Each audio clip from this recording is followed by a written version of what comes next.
On June 18, 1944, Lee Marvin and fellow Marines faced a devastating ambush in the South Pacific. Japanese artillery decimated their ranks, reducing their number of troops from 247 to 6. Marvin sustained a severe injury from machine gun fire, resulting in a critical wound. His active combat was over, leaving him haunted by the loss of his comrades, plagued by nightmares, and self-medicating with alcohol. He carried the survivor's guilt from the ambush that mostly annihilated his platoon. This internal conflict became a driving force behind his intense and compelling performances on screen. Point Blank begins with a man shot. Lee knew how to play a man back from the dead. Sir John Boorman, the director of Point Blank, initiated his career in the film industry as an editor before transitioning to directing documentaries and television projects for the BBC. This path led him to his debut feature film, Catch Us If You Can, 1965, a venture inspired by the success of the Beatles' A Hard Day's Night, featuring the pop group the Dave Clark Five. While the film did not achieve significant commercial success, it garnered critical acclaim, contributing to Boorman's emerging reputation in the film industry. Boorman's last documentary with the BBC focused on the pioneer of narrative filmmaking, D.W. Griffith. Spending over a year on this project, Boorman gained a profound understanding of Griffith's contributions to cinema. He openly acknowledged Griffith's immense, yet often unrecognized influence on filmmakers and the film industry, stating that all filmmakers are greatly indebted to him, even though many in the industry and general audience are unaware of the extent of this influence. Boorman's accumulated experience and insight, particularly his deep comprehension of cinematic history and narrative techniques, were instrumental in authentically portraying the anguish and complexity of Lee Marvin's character on the screen. Through Nat Cohen, the producer of Catch Us If You Can, John Boorman connected with American agents turned producers Bob Chartoff, Irwin Winkler, and Judd Bernard. This group had just finished their first film with MGM, Double Trouble, starring Elvis Presley, and were searching for a new project. Their next project was found when Patricia Casey, Bernard's assistant, introduced them to a screenplay developed by David Newhouse and his brother Rafe, based on The Hunter by Donald E. Westlake. Recognizing its potential, Chartoff, Winkler, and Bernard bought the rights, agreeing to change the film and characters' names as per Westlake's condition. The Hunter turned into Point Blank, and the main character, Parker, would be altered to Walker. Westlake, who had published 8 books featuring Parker by 1966, only permitted using the original name if it was for a series. The winner is Lee Marvin. The producers were in agreement that Lee Marvin, who had recently won an Oscar, would be perfectly cast as Walker. Bernard recalled, "Marvin said he was interested. 6 months went by and nothing happened. I couldn't get the picture off the ground. Then something clicked. Every actor had turned it down. Alex Cord, Tony Curtis, Stuart Whitman, Peter Falk. What clicked was a bit of a farce." While Bernard was in London, according to the director Sidney J. Furie, Bernard screened Furie's movie The Ipcress File for Marvin and convinced him Boorman had directed it. Marvin, liking the movie, agreed to meet with Boorman to discuss the project. Marvin was in London filming The Dirty Dozen. Boorman was under the impression Lee had never seen any of his work. When Marvin and Boorman first met, they both admitted they didn't like the script but liked the Walker character. They both felt his quest for revenge had potential. After meeting a couple more times, Boorman understood more about Marvin's war experience. He came to realize that Marvin was completely brutalized by the war, and that, in a way, acting for him was a way to recover his humanity or to purge himself of what he'd done. This understanding influenced Boorman's approach to rewriting the script. Boorman told Marvin he felt Walker was emotionally and physically wounded to a point where he was no longer human, making him frightening but also pure in a certain sense. His only connection with life was through violence, yet he lacked the conviction or cruelty or passion to take pleasure from it, or satisfaction from vengeance. Boorman painted a bleak picture, and Lee was intrigued. Lee looked at me in the eye and said, "I'll do this flick with you, on one condition." "What's that?" He tossed the script out of the open window. Lee Marvin had script approval, cast approval, and approval of key crew in his contract. He told all the bigwigs at MGM that he deferred the approval to John. So on his first Hollywood-backed feature film, Boorman had almost total control of his movie. With a budget of $2 million, Boorman, now tasked with a complete overhaul of the screenplay, reached out to Alex Jacobs, an old associate from their BBC days. Together, they embarked on an intricate yet expedited process of redrafting. With each new version, they further streamlined the dialogue. The original script had an old-fashioned, throwback gangster feel, You're yellow. whereas Jacobs and Boorman wanted to make an enterprising, fresh thriller that was a half reel ahead of the audience. The script is anything but conventional and is presented in a series of fragmented, non-linear, deliberately dreamlike scenes that make it quite unlike any American crime film that came before it. Boorman's vision was to reshape the gangster genre, maintaining its inherent violence while crafting a complex narrative structure. Boorman felt the character Walker represents an average person, isolated and unsupported, grappling with the might of a corporate entity, only to face constant dismissal and marginalization.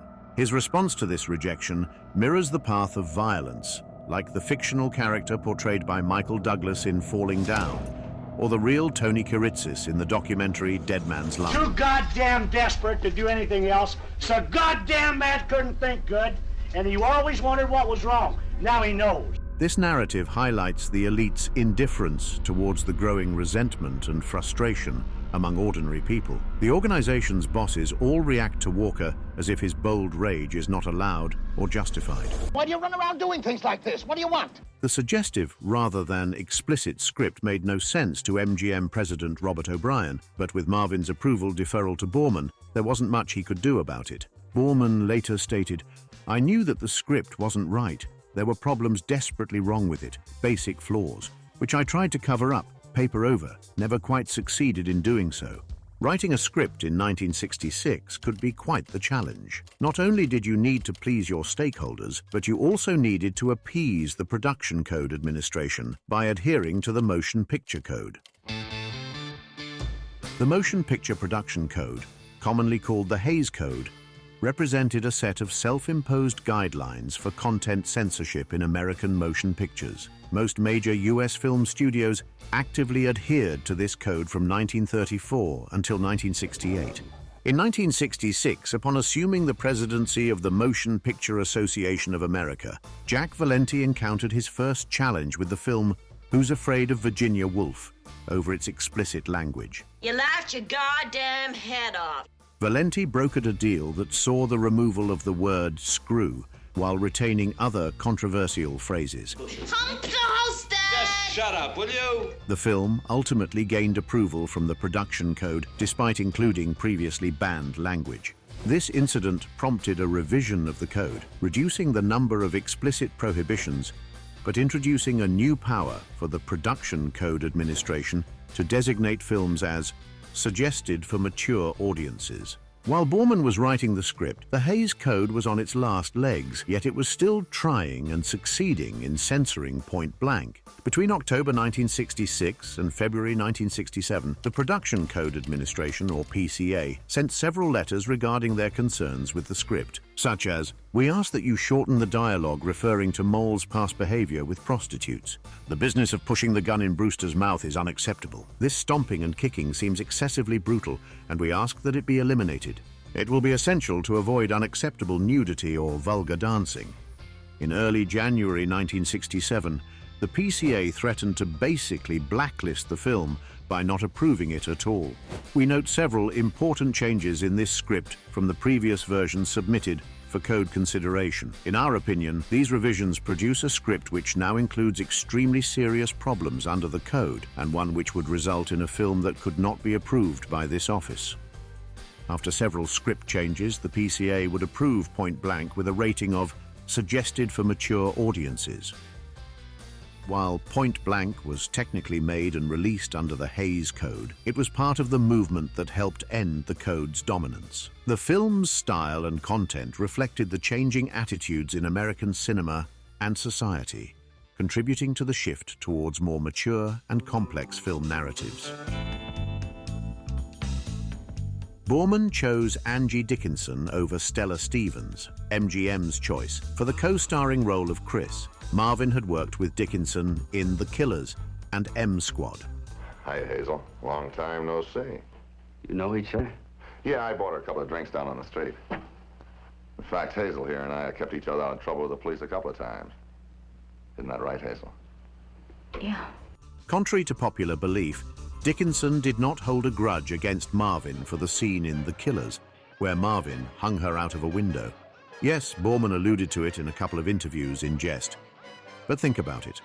Why would Dickinson be upset about a scripted stunt done on a TV set? Please, shut up! Shut up! Shut up, sweetie! There was zero danger to her. Was she mad at Ronald Reagan for slapping her in the face? Well, I can change that in a hurry. Dickinson's intense performance in the slapping scene with Marvin was her following the script, not personal animosity. Behind-the-scenes images show the cast smiling after shooting the scene, and Dickinson's comments about Marvin were always positive, describing him as a tough bastard and a great guy, and a man of few words. He was pretty awesome. Marvin had suggested Peggy Lee, whom he starred with in Pete Kelly's Blues, for the co-starring role of Chris, but he was content with Dickinson in the role. Speaking of Marvin getting slapped around, actress Vivien Leigh took it to Marvin with her high heels 2 years earlier. Hey, what the hell? Go on! Get up! Get up! Get up! Get up! To play the part of the mythical Yost character, Marvin personally chose Keenan Wynn. Wynn and Marvin developed a lifelong friendship during the production of Shack Out on 101 in 1955. Hey, feel this. That's pretty hot. As hard as mine. It's a matter of opinion, huh? That's a beautiful looking set of muscles. How many times have I told you not to call them muscles? You want to sound like an amateur? Call them pecs. 4 years before his renowned role as Archie Bunker in All in the Family, Carroll O'Connor secured the role of Brewster. Boorman recalled an incident during the shooting of O'Connor's death scene. They discovered in the dailies that O'Connor made absurd sounds that caused laughter. When O'Connor was already on his way back to LA, they had the highway patrol intercept him to return for a reshoot, much to his chagrin. Will you stifle yourself? Boorman initially wanted blue-eyed villains, intentionally avoiding casting Italian or Jewish actors. Yet he learned after casting Lloyd Bochner as Frederick Carter that Bochner was Jewish and devoutly religious, contrary to his casting intent. By 1968, he still had not realized this discrepancy. Did the organization have the mysterious overtones? I wanted to make it the business world. It seems to me the business world is the organization in America. I didn't have any Jews or Italians in it. They were all wasps. Everybody had blue eyes. What do they got against the Jews? Back home, we don't have anything against the Jews. John Vernon and Sharon Acker, notable for their strong performances in the Canadian TV series Wojek, made their Hollywood debut in these roles. Marvin, doubting Vernon's ability to match his intensity, heightened tensions during rehearsals at his house. While rehearsing, Marvin punched Vernon in the stomach, causing him to double over in pain and cry, asserting he's an actor, not a fighter. Cut the horseshit, son. Vernon later appeared in major films like Dirty Harry, The Outlaw Josie Wales, Animal House, and others. Not so fast, boys. Nobody moves. The girl gets it first. You're Mr. Big? But I thought you were... What? Above playing an exploitation villain? Well, you're wrong. James Sikking, eager to play the assassin, faced initial rejection by Boorman for looking too nice.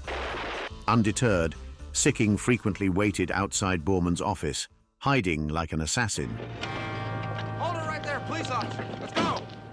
Now move it. To demonstrate his suitability for the role, this persistence paid off, and Boorman cast him. Boorman considered filming Point Blank in black and white, but the prevailing Hollywood strategy at the time was to make movies in color to compete with the growing television market. As Point Blank was Boorman's first color film, he embraced creativity. He shot each scene emphasizing a single color, progressing from grays and blues to dark red in the final acts. For example, Carter's office is entirely composed of shades of green: the entrance, blinds, carpet, phone, walls, and the actors' suits. Green symbolized who had Walker's money, which lent a unifying power to the scenes. The MGM art department head didn't initially grasp this vision. Boorman explained that the green tones would vary. Some would appear yellowish due to the film's emulsion reaction, while others would lean towards brown. In another example, Lynne's apartment showcases a palette of silver, grays, and metallic blues, which creates a cold, sterile atmosphere. In contrast, her sister's house exudes warmth with its yellow and orange hues.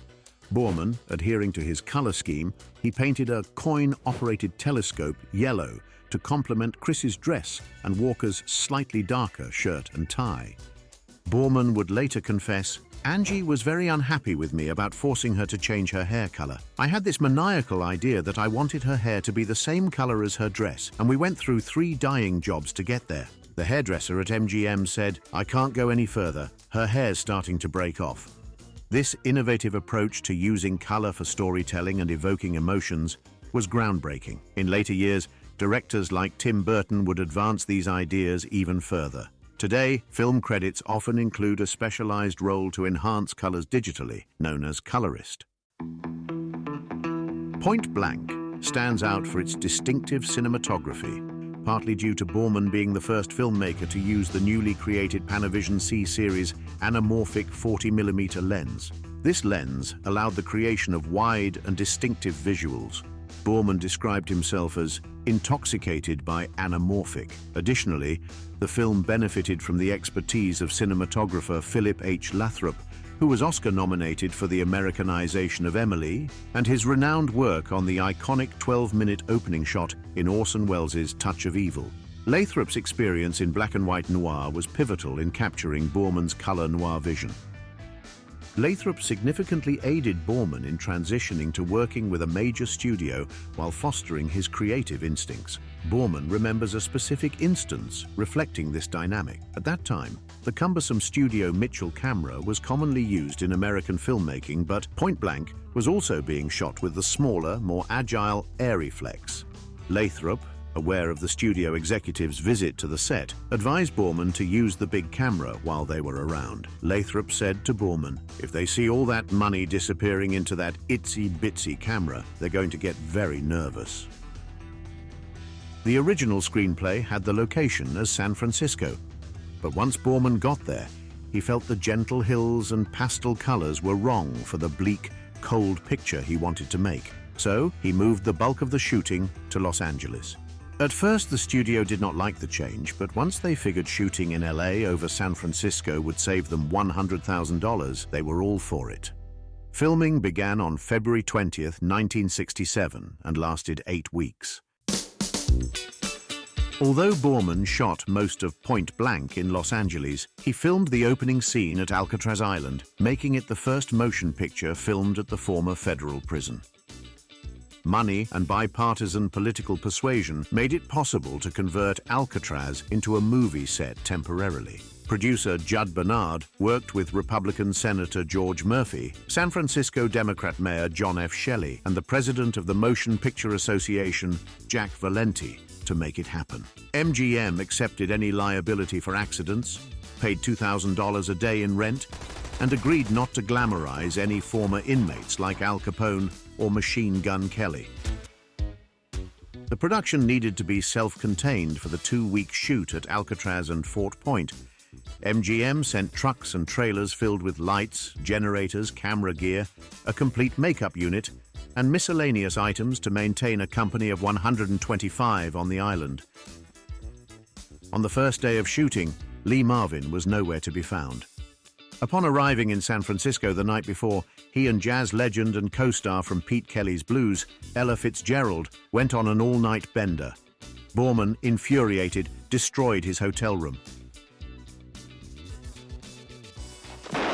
In the scene where Vernon's character shoots Walker, actor Sharon Acker's right forefinger floated past the gun's muzzle. The powder blast from the blank ripped open the inside of her finger. 8 stitches were required. Acker was in shock for 2 hours and remained hospitalized for the better part of the day.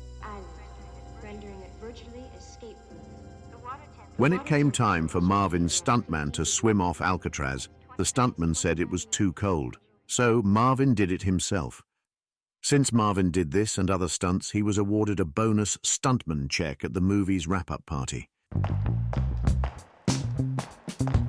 The Walker's Coming to Get You scene, set in Terminal 6 at Los Angeles International Airport, is the film's most talked-about segment. Walker, back from the dead and seeking his money, moves through the deserted airport to confront his betraying wife. This iconic scene contrasts Walker's determined march with his wife applying makeup and beauty parlor visit, symbolizing her preparation for death. Contrary to popular belief, it wasn't the first movie to use the backdrop. Smog was the first, followed by Sunday in New York, and then The Loved One, and many others post Point Blank. Following Lee Marvin's death in 1987, his widow offered Boorman the chance to select a keepsake of Lee's. Boorman chose the size 13 shoes Marvin wore in that scene, which are now preserved in the Boorman Archive at the University of Indiana. Lee significantly contributed to the film, not just as an actor, but as a creative force. Boorman praised him for his ability to find visual metaphors. For instance, Lee suggested shooting into the empty bed of his betraying wife and dramatically simulating a recoil, symbolizing the backfire of his character's quest for revenge with an exaggerated arm jerk. The blank-filled Smith & Wesson .45 Magnum was chosen by Marvin for its imposing size, a gun later popularized by Clint Eastwood in Dirty Harry. In his book, Boorman detailed how Lee would influence modifications to the script right until the start of filming a scene. When we came to rehearse this interrogation, Lee was supposed to ask a number of questions. Where's Reese? Who brings the money every month? Etc. After shooting out the bed with its obvious sexual connotations, we played the following scene with Walker spent post-coital. He tips out the empty cartridges and the gun flops down. The penis parallel is rather overt. As we rehearsed, the actress, Sharon Acker, getting no questions from Lee, waited, then simply went through her lines. Lee was signaling to me that it was impossible for Walker to start questioning her in his depleted state. We were about to shoot. The set was lit. I quickly rewrote her responses so as to include the questions. Reese? I haven't seen him. The money? A guy brings it. First of every month. Lee sat impassively as she answered his unasked questions. In addition to finding metaphors and helping with the script, Lee would bring personal emotions to his character. When Walker finds that his wife has committed suicide, Marvin brings genuine pain to the screen. In the same year as filming Point Blank, Marvin's long-term partner, Michelle Triola, also attempted suicide with an overdose of pills. A few years before his death, Marvin ruminated on these parallels between art and reality. I saw Point Blank at a film festival a year or so ago, and I was absolutely shocked. It was a rough film, the prototype. That was a troubled time for me too in my own personal relationship. So I used an awful lot of that while making the picture, even the suicide of my wife. Point Blank was pushing the boundaries of contemporary Hollywood film production and subtle progressive ideas. If you've seen the film, you might find it surprising to find out the filmmakers meant to infer homosexual overtones between Walker and Reese. In this scene, they wade through a sea of men to find each other at the all-male party, symbolizing the path of past lovers. When Reese takes Walker to the floor, he manhandles an uncertain Walker, and Marvin reacts like a passive girl. What are you doing? This idea is echoed further when Walker dumps Reese out of bed and then becomes the alpha and climbs on top of him. Or how he continues to yank on Reese via the phallic sheet. Boorman said, "I think I inadequately explained his relationship with his friend. I wanted to build up this sense of comradeship with his friend, with homosexual overtones. A few of you may be thinking there would be no way an actor like Lee Marvin would play a gay man in 1966, but an interview with Marvin by Playboy in 1968 would say otherwise. Could you ever impersonate a homosexual on screen? It would be easy for me to play a homosexual. Now that I know where I stand, I can indulge myself in such things without any fear. The home where Brewster met Walker 1 year prior was the actual crash pad for the Beatles after their 1966 US tour. The Fab Four played pool in the same room where Chris whacked Walker with a cue stick. And they enjoyed the swimming pool with fellow musicians David Crosby and Joan Baez. Ironically, Paul McCartney and John Lennon derived their group's name from the name of Lee Marvin's character's motorcycle gang, the Beatles, from the movie The Wild One. We all missed you. Did you miss them? Yeah, the Beatles missed you. All the Beatles missed you. In 1998, Hollywood cameras rolled into the Los Angeles home to film the TV movie The Rat Pack, bringing Ray Liotta and Don Cheadle to life as the iconic Rat Pack members. The following year, rock band Lit used the home as the backdrop for their music video Ziploc. Drew Barrymore acquired the 8,000 square foot property in 2002 for approximately $3 million. She allowed the British rock band Radiohead to use the house for a 3-week recording stint in 2010 for their album The King of Limbs. Barrymore eventually sold the property in 2018 for $16 million. Point Blank became the first major motion picture to equip every cast member with concealed wireless microphones, setting a precedent for almost all TV and movie productions today. In 1966, the norm was to use a boom mic to capture audio, which mostly worked well unless it captured unwanted ambient noises, necessitating post-filming dialogue re-recording. Additionally, scenes requiring dynamic movement, like those in vehicles, presented significant challenges. Wireless microphones, small enough to be discreetly hidden under clothing, offered a solution. Placing the microphone closer to the actor's mouth drastically reduced unwanted background noise, resulting in a more natural and immersive soundscape. Additionally, the wireless transmission via UHF radio waves eliminated the physical constraints of boom mics, allowing actors to move freely and untethered. This innovation provided sound engineers with a valuable alternative for post-production, guaranteeing pristine audio even when boom mic recordings were compromised. While other films had experimented with wireless technology on a limited basis, Point Blank embraced this cutting-edge approach with unparalleled enthusiasm. The film employed 125 custom-built wireless microphones, solidifying its position as a pioneer in cinematic sound capture. The blue and white airplane Brewster arrives in was destroyed less than a year later. On February 23, 1968, it tried to land in Chicago, following a large passenger jet too closely, and got caught in the plane's vortex turbulence. The plane landed hard, its landing gear collapsed, and it skidded 1,500 feet down the runway. I picked the wrong week to quit sniffing glue.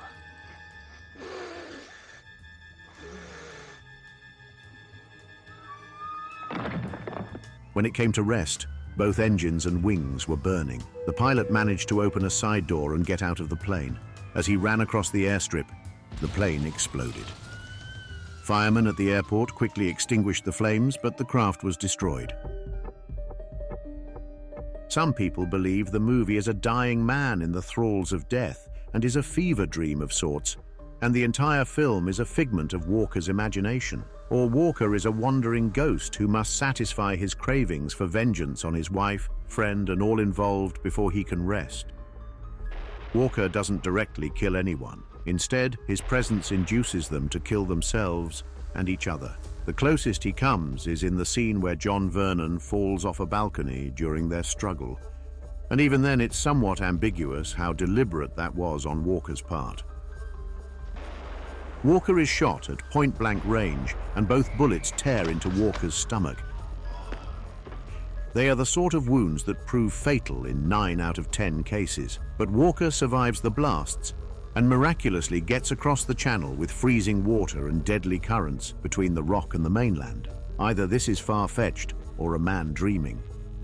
Walker's hair goes from dark before being shot to ghost white when he re-emerges on the tour boat. There are lines spoken in the film that directly reference Walker being alive or not. You died at Alcatraz, all right. How good it must be, being dead. Is it?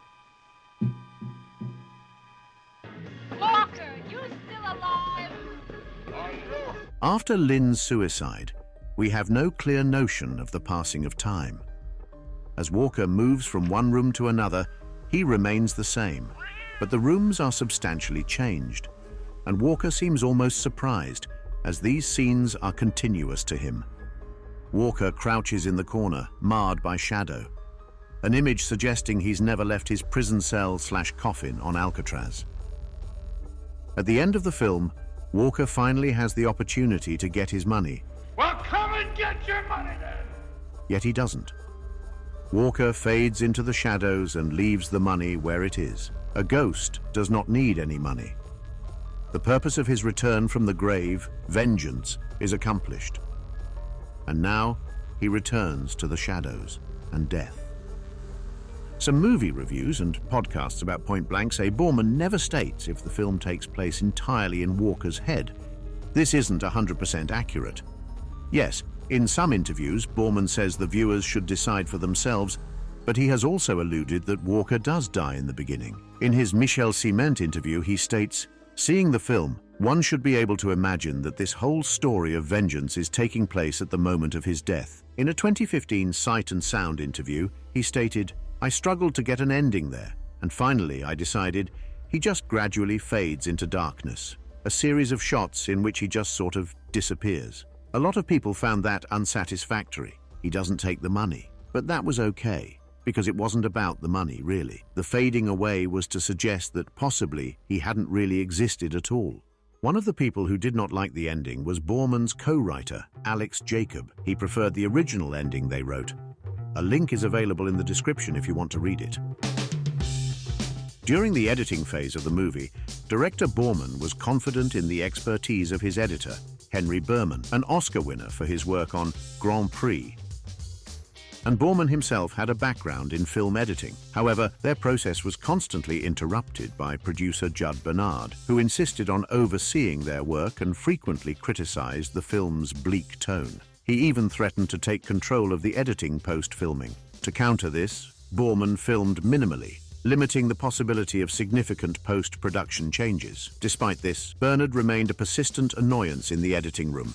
The situation changed after Boorman presented the film to Margaret Booth, MGM's respected supervising editor, known for her stringent re-editing of films she deemed subpar. Boorman and Booth connected over their admiration for D.W. Griffith's works. Boorman had recently directed a documentary on Griffith, and Booth began her career editing for Griffith in 1915. Booth suggested only minor edits after watching the film. Post-adjustments, she presented it to MGM executives who, confused, contemplated further changes and reshoots. Booth, however, firmly opposed any alterations, stating that any change would be over her dead body. Not only was Boorman's film editor an Oscar winner, but so was his music composer, Johnny Mandel. The same year Marvin won his Oscar, Mandel won his gold statue for Best Music, original song from the movie Sandpaper.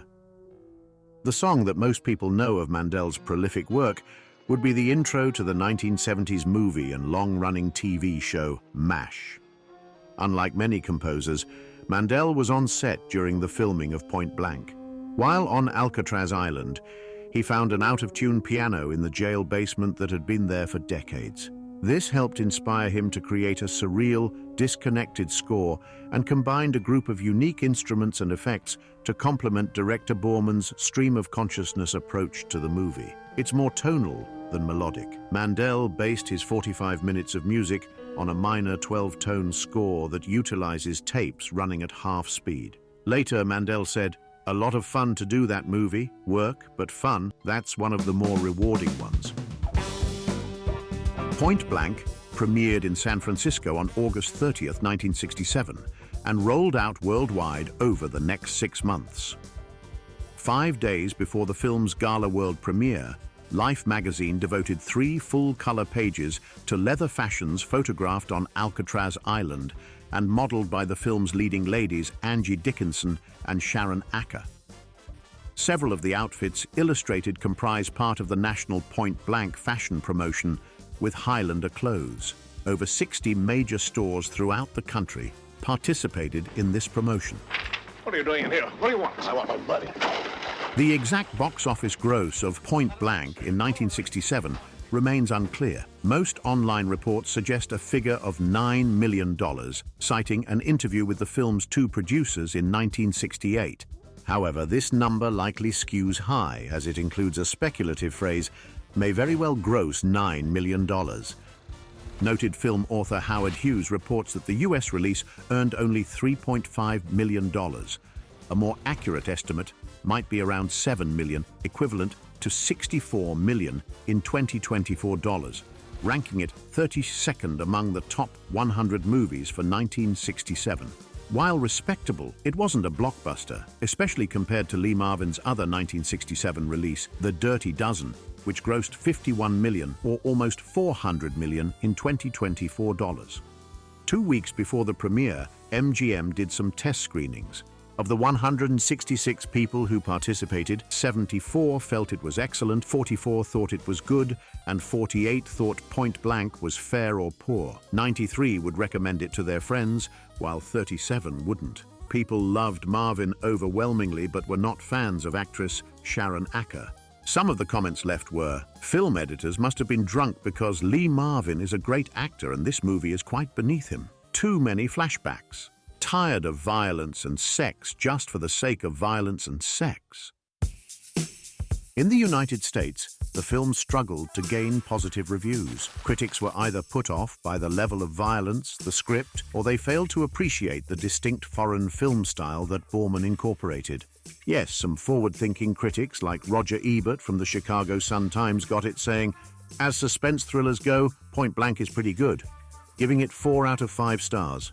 Or Bosley Crowther of the New York Times saying, "This much must be said for Point Blank.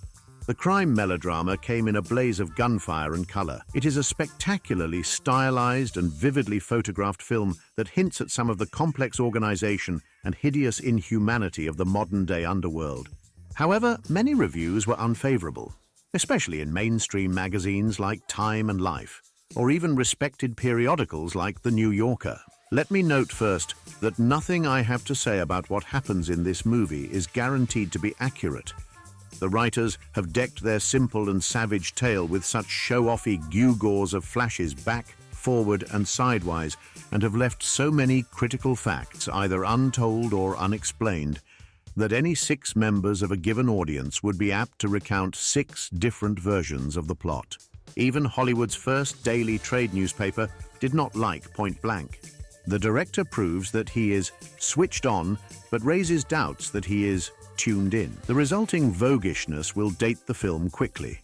Boorman and the screenwriters play with time throughout the film. The easiest explanation being that it is a necessary diversion to disguise the weaknesses of the script.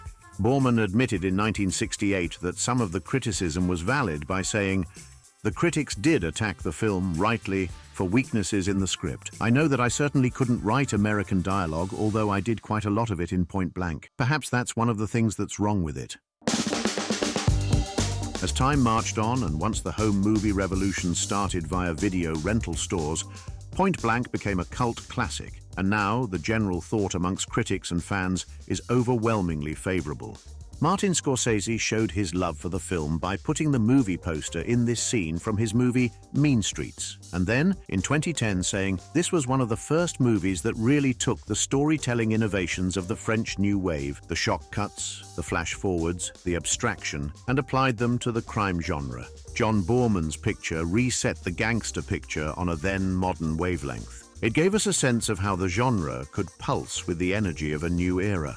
Point Blank's influence on future movie makers is undeniable, but there are some repeated movies said to be influenced by Point Blank that weren't. So you lie to yourself to be happy. There's nothing wrong with that. We all do it. Countless times on the web and in books, Christopher Nolan's Memento is mentioned to have been influenced by Point Blank. But Nolan has stated he never saw Point Blank before or during the making of Memento. It's a rather surprising fact. I can certainly understand the parallels, admits Nolan. It's very similar in the way it starts, throwing you into this chronological turmoil. Also, the revenge motive, it's taken to such an extreme. I'm never surprised to see other films people have made that have done the same kind of things as me. We're all working in the same realm, and we're all drawing from everyday life and books and experiences. I bet you're a big Lee Marvin fan, aren't you? Yeah, me too. I love that guy. Claims of Quentin Tarantino's Reservoir Dogs being influenced by Point Blank are unsubstantiated. Beyond mentioning Lee Marvin, the film lacks any tangible connections. Tarantino himself has said that he is not a fan of Point Blank, except for its first 10 minutes. He considers the outfit the best Parker-related movie and prefers Marvin's performance in The Killers over Point Blank. Not long after the premiere of Point Blank, Marvin brought another project to Boorman about an American airman and a Japanese naval officer who is washed up on a tiny island during the Pacific War. Boorman was not thrilled about the story, but how could he refuse the man who lifted him up from obscurity? They made Hell in the Pacific, but that would be the last movie they worked on together.